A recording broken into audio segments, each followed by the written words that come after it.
اوس نو ودرېږه پاچا صاحب ونه پاچا صاحب دا زما په حق کې به بیا ډېر غټ جفا کې ما واورېدلې پوره 15 دقیقې زه غوږ وم اوس باید تاسو یې واورئ پاچا صاحب خو ته ورکړئ وخت درکوم ګورئ موږ دا خپرونه دې دپاره نه وه جوړه کړې چې دلته راشو موږ یو بل باندې ټاپې ولګو نه ټاپې نه لګوم زه کموال صاحب زه باید ځینې خبرې وکړم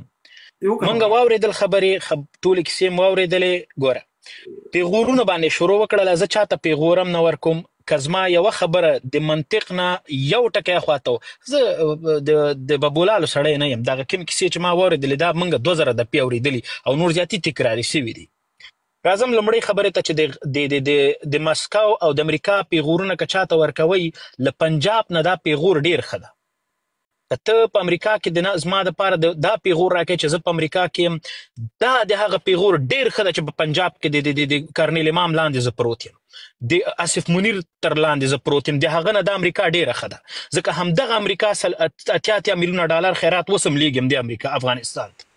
پاکستان مشران وتښتېدل د سکوت نه بعد اخوندزاده وروره تا خپله ګوره تا د خبرو تا خبرې کول ما چې څوک به په خبرو کې نه راولېږي موبین صاحب خبرې کولې څوک یې په خبرو کې راونه بخښنه دی تاسو خپل خبرې دوام ورکړئ مهرباني وکړئ او دا بم باید تاسو زده کړئ چې یو څوک کله غږېږي باید ورته غوږ ونیول سي اوس کموال صاحب دلته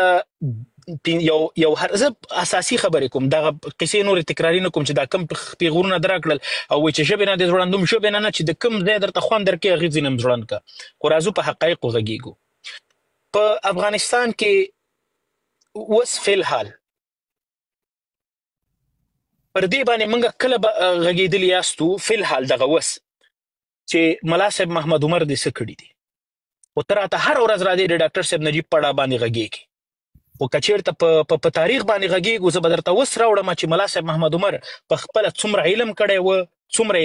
عصري زده کړې کړې وې دا څه کاره و د سیاست کې څومره رول درلوده او دا څه ټول شخصیت یې بیا تر سوال لاندې درته بیم خو زه در سره هغه نه کوم زه راځم په ایډیالوژي در سره غږېږم چې د افغانستان دغه بدبختیو نه موږ ووځو 3.5 کاله کېږي په افغانستان کې ښوونځي تړل شوي دي زه دا ښوونځي غواړم لولې ورځې مې غوښتي نن یم غواړم سبا یم غواړم او د طالب په 1000 کالو کې زه ملاتړ نسم کولی او په 1000 کالو کې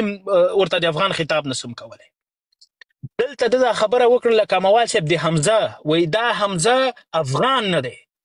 د افغانیت دپاره موږ یو خاص تعریف او یو فرموله لرو جغرافیه منې کموال صاحب چې دا چارسده د لوی افغانستان یوه برخه ده بلکل دا افغانستان دی مقبوضه افغانستان دی دقیقا دا مقبوضه افغانستان ده دا د افغانستان یوه برخه ده دا خبره د موبین صاحب در سره واخله چې ته هغه ته د پاکستان او د پاکستاني لقب ورکړې دویمه خبره د افغانیت د بل د همدغه تعریف لاندې موږ راځو بلې موضوع ته چې هغه فی الحال د ما درې رنګه بیرغ ده حمزه یې مني پی ټي ایم یې مني مشر منظور پښتین یې مني او نور هم د کوز وطن ټول ځوانان یې مني خو ته یې نه منې ملا صاحب هیبت الله خو نه مني طالبان یې نه مني اوس ته ماته وایي چې څوک ډېر پاکستانی ده پنجابی ده او څوک نه ده ولې داسې د فرمول یو د افغانیت تعریف لاندې موږ نه غږېږو غازي امان الله خان د کوز وطن خلک ټول هغه ته غازي وایي تاسو ورسئ د ګیلمن جانان دا اوس هم شعرونه واورئ هغه ته په کوم ډول باندې هغه د غازي خطاب کړی د کوز وطن خلک د ما ټول د بر وطن مشرانو ته د غازي او د قهرمان او د اتل خطاب کوي خو همدا طالب نن په افغانستان کې ناست نه در سره باچا خان مني نه در سره غازي امان الله خان مني نه در سره ډاکټر صاحب نجیب مني یو مشر هم در سره نه مني او نه در سره بیرغ مني اوس ډېر افغان یې که حمزه ډېر افغان دی ګوره که د افغانیت دپاره کوم تعریف تاسو افغان دی که نه دی مولانا فضل الرحمن اوس درته زه ګورئ قاریه بدر او د مولانا فضل الرحمن خبره به هم وکړي دا ادب تاسو زده کړئ چې یو څوک غږېږي هغه په خبرو کې ونه دانګئ نه خیر بې ادبي خو دغه د تاسو دویم ځل چې کوئ دغه شی ما د تاسو په خبرو کې وکړله د خبرو تسلسل ولې د یو انسان ماتوئ حسیب صاحب خبره وکړه 15 دقیقې مې خبرې اورېدلې ده دا رقم نه کېږي دا زما زه نه یم دلته مخاطب د افغانستان 80 میلیونه ولس تر سوال لاندې د بوت ملا صاحب محمد عمر 10 کاله تقریبا د طالبانو د حرکت او د بنسټ ایښودونکی ده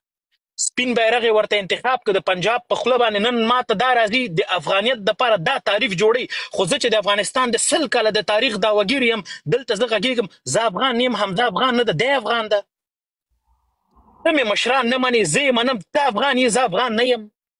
ما ته د وریژو د خوړلو پیغورونه ورکې یعنې چې دا کوم عقل او منطق مني زه خو در سره دا به بولالې نه وایم چې تا غروره کله خپله د 100 کاله د جمهوریت په پاکستان کې تا هلته چپلکې خرڅولې دا پیغور ما درته نه دی درکړی په همدغه پاکستان کې ته نه ګوره کموال صاحب ما ته سوسیال خور ویلی سي ګوره ما ته که ته سوسیال خور وایې خو بیا دا خبرې مو که چې همغلته د پنجاب په خوله باندې زه به درته اوس دا ویډیو پلی کړم چې څوک پنجابی ده او څوک نه ده واوره والا کما احساسات کېږي خپلې خبرو ته مور کم دا تکراري خبرې درې کاله مسلسل کوي راشه خپلې خبرې ختمې کړي چې دغه خلک ناست یو کار یو شی زده کړه تاسو کنټروورشل باسنه کوئ جنجال نه یو دقیقه حسب نه دي تاسو څنګه په چې د درې کاله مسلسل تم دا خبرې کوي ته خبرې وو چې دا خبرې واوري ودرېږه دا واوره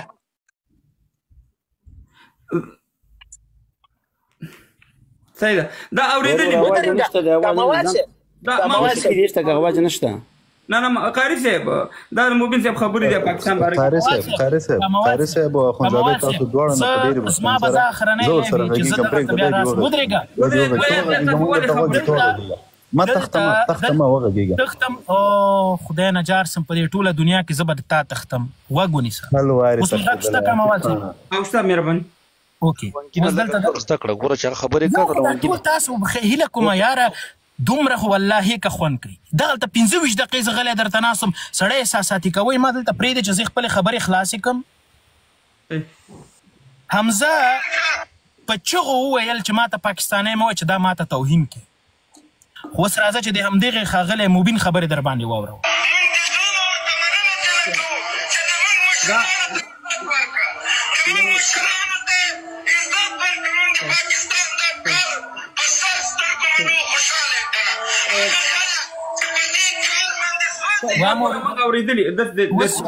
ودرېږه کموال صاحب زه مجبوره یم چې دلته یو ارګومنټ وړاندې کوم باید زه هغه دپاره دلته ورسره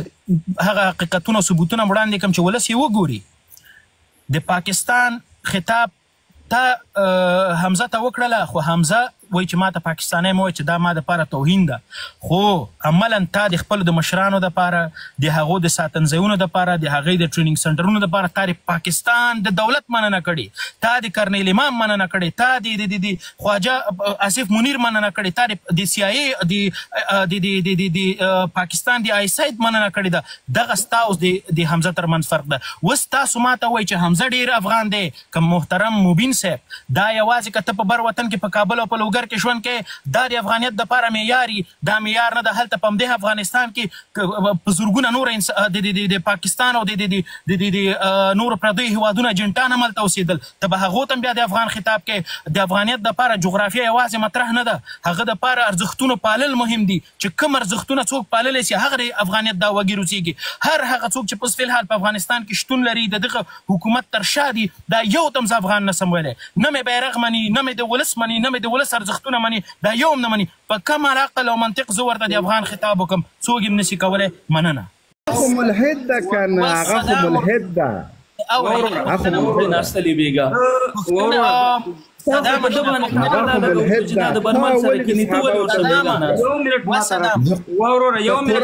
اعتراض لري حسیبه چې په عربي ژبه ده ولې په اعتراض لري کولی سي چې ته اوس جواب درته درکړم او د صحابه او توهین دی ولې وکړم مهرباني پوښتنه دې وکړله لانګ جواب ته دلته غوږ ونیسه چې پوښتنه دې وکړه لانګ جواب صحابهو ته دې ولې توهین کړی ما څه شی ویلي دي په خپلو خبرو کې هغه توهین باندې لږ وغږېږه ته ښه چې توهین نه و بیا د بښنه ولې وغوښتله هغه خبره د ما ولس ته داسې ښکاره کېده چې خدای مه کړه ما توهین کړی ما د خپل کړی تا ویلي قرآن په عربي ده قرآن په عربي ده سړی چې دیګای قرآن نه مناقص او ناس وی لایف کې هغه نه د پښتنو سمه ده دیګه ګلخانه ته مه غږېږئ تا دومره حیثیت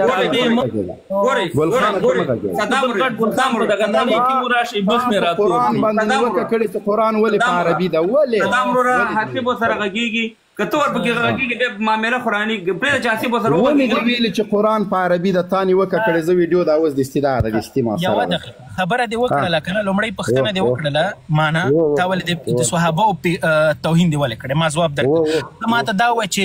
برمل د پیغمبر علیه السلام مېرمنې ته ام المؤمنین ته سپکه سپورې ویلې تا ولې ځان سره کېنولی وراکه ځواب هغه ملحد ده تا ولې وکړه وایم کنزل هغه ګستاخ نبی و ته ولې کېنې ځان سره خو ته خو هم ګستاخ صحابه او ګستاخ نبی ما خو پرې بخښنه وغوښته تا هغه سره صحابه ګټي بخښنه پیغمبر ولې نه ګټي صحابه موجود دي پیغمبر بس چپ پیغمبر ګټي دا ګلخان مایک بان کا ګلخان تا کبل غړ ګلخان وروره خیر نه یو دقیقه تا د صحابه او توهین وکړه بخښنه دې وغوښتله ما چې پاکستان ودرېږه ما چې پاکستان خپل کور بللی ودرېږه توهین مې نه ده کړې ته به دلته ولس ته دا خبره په خوله کې نه ږدي چې ما توهین کړی دا خبره بخښنه دې ولې وغوښتله بخښنه دې ولې وغوښتله خو د ما لوی ده چې زه راځم دغونه خبرې چې ما ته ولس غلطه ده ما په همدې غلطۍ بخښنه وغوښته ستا په څېر خو نه یم که نه صبر وکړه یو خبره درته وکړه مبین صاحب اخرنۍ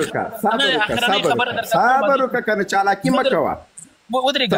چالاکي مه کوه ګوره په پاچا صاحب دا ماته وخت نه راکړي سړی مې راګیر کړی ده صبر وکړه نه دی ګیرور سره ته بیګا هغه چا سناس دا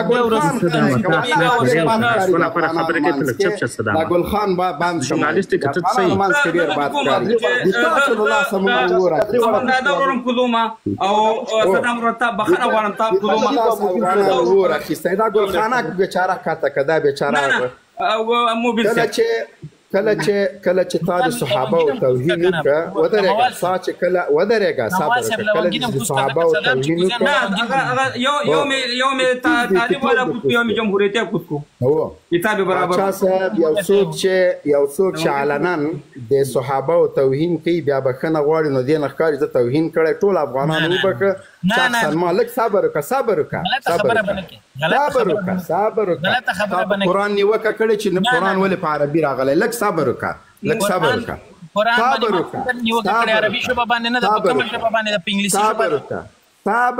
صبر وکړه چالاکي به ما سره نه کوې هغه غوندې ما ډېر لارې ته راوستي دي ډېر مې لارې ته راوستي لږ صبر وکړه صبر وکړه ولا چې 15 لښکریان نور صبر وکړه ته صبر وکړه لږ صبر وکړه چالاکي به نه کوې چالاکی بنکه صبر زر وار کنزل کوم خو توهین دي صحابه او نه کوم ما ته ډیر محترم دي باچا صاحب د اخیری خبره کوم اول وې کنزلماری بیا در سره خبرې کوم زه تا سره خبره نه وای زه ملحد خبره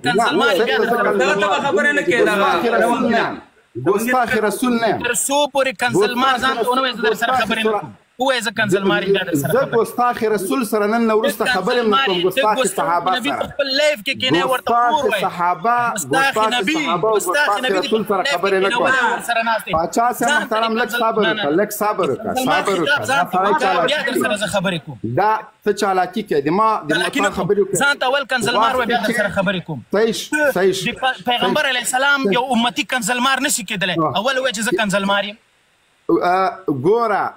د پیغمبر علیه السلام یو امتی کنزلمار نشي کېدلی ته کنزلمار یې پیغمبر ګوره د پیغمبر امتی زنام کوي غلام کوي چورم کوي تفاولم کنزلمار یې نه کنزلمار ته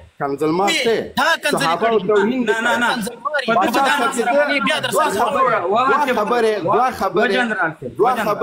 خبرې ریکارډ به خرابېږي دا دوه خبرو ته اجازه دا دوه ما مهمه پوینټ ته ونیوه اول به دا وایي چې زه کنزلمار بیا در سره خبرې کوم که نه زه تا سره خبرې نه کوم زه پاچا صاحب سره کوم اول وایي چې زه کنزلمار بیا د ما په خبرو کې خبرې وکړه لونګین سره کوم لونګین اورور